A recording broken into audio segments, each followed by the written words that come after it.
So I have my hands full of stars here. One of America's most loved entertainers, Mr. Steve Martin. Nice to see you. Most loved.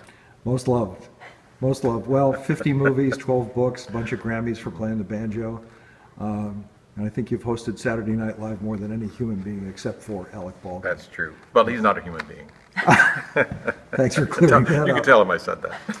And over here, Edie Brickell, an artist whose music we still play on 102.1 KPRi. Nice to see you again. Thank you. So you guys have a new musical called Bright Star. Edie, would you introduce us to the story? Oh, the story, it was inspired by a news item from over 100 years ago, and it sparked Steve's vivid imagination. And once he saw some characters, our musical really just took off. I was able to write some songs, and we inspired each other along the way. So it takes place between 1923 and 1945, and it's about World War II, and it's in North Carolina, right? Yes, it's not really about World War II. It takes place just after World War II, right? Right. This seemed to be the perfect era. It was just an aesthetic decision, really. So the musical's a bit of a mystery. It keeps you interested in what's happened to this woman. You get a sense that something's going on with her, psychologically, emotionally, and you wanna find out what it is. And the musical offers that. These songs I'd never heard before, and they grabbed me immediately. I'm really glad. We consciously, when we started writing, we said one of the things we love about the musicals we grew up with was strong melody. And we believe that melody reaches out to the audience and allows you to say complicated things.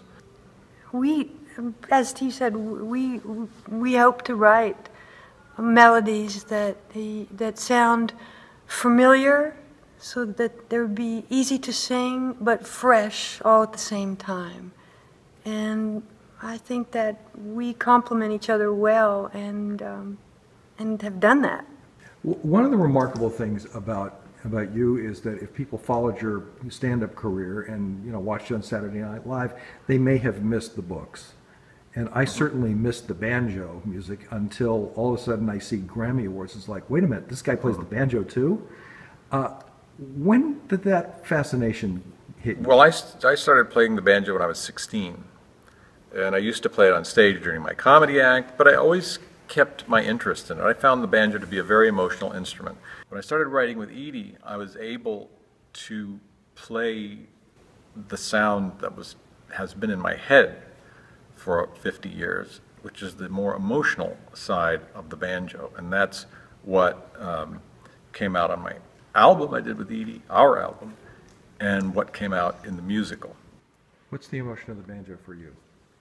Whatever melody he's playing inspires me to start singing. And just about a year before I started working with Steve, I was thinking about songwriting and what my mistakes were of the past. And I thought, if I was going to make another record, I want to sing songs that have a lot of imagery and that are easy to sing and fun to sing.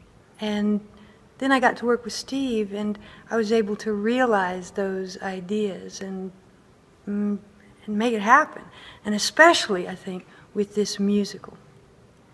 Now, we have to make it clear that you're not appearing in the musical. Yes, neither one of us are appearing in it, and I hope people don't come with that expectation. Not even a little. Not even a little, but a lot of our hearts are in it. If you're not appearing in it, you're not appearing even a little. Awesome. Well, I hope your musical continues to appear for years and years to come. Thank you very much. What I've seen is fabulous. Yeah. Thank you. Thank you so much.